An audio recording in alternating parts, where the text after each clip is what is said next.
What does a Latina look like? You know, I'm Latina, Zoe Saldana's Latina. You know, we come in all shapes and sizes, all different colors, all cultures.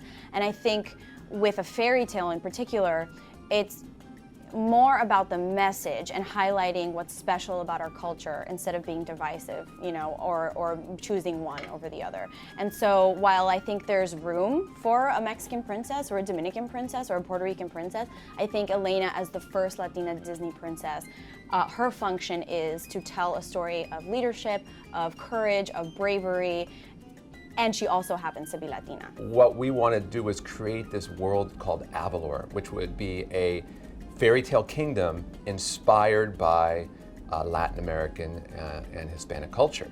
And so we did a lot of research to make sure it was authentic. We brought on consultants to help advise us.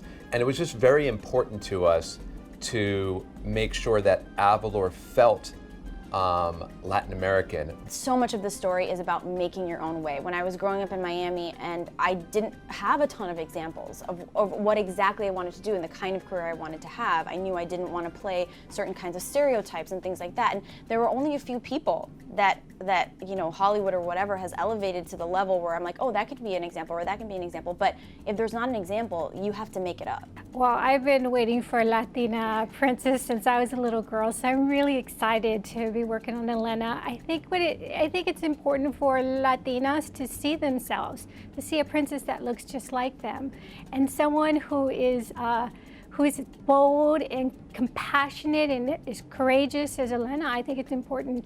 And also to tell the Latina audience, we see you, we hear you, you're valuable.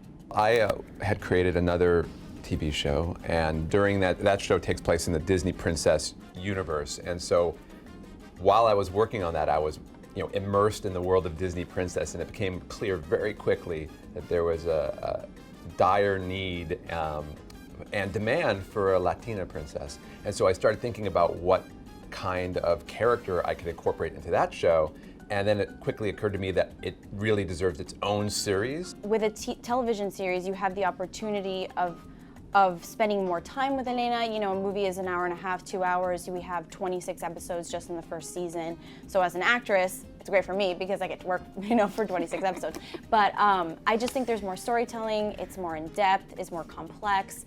And I think that's what audiences are wanting. They want a personal connection, a daily connection to a character, and that's what Elena is. Elena can't be everything for everybody, but it's a really great place to start. If it's one message I would like for people to take away from this show is that you are enough, and whatever you're doing is enough, and you are Latina enough or whatever enough, because you're, at the end, your only judge, and I really believe that.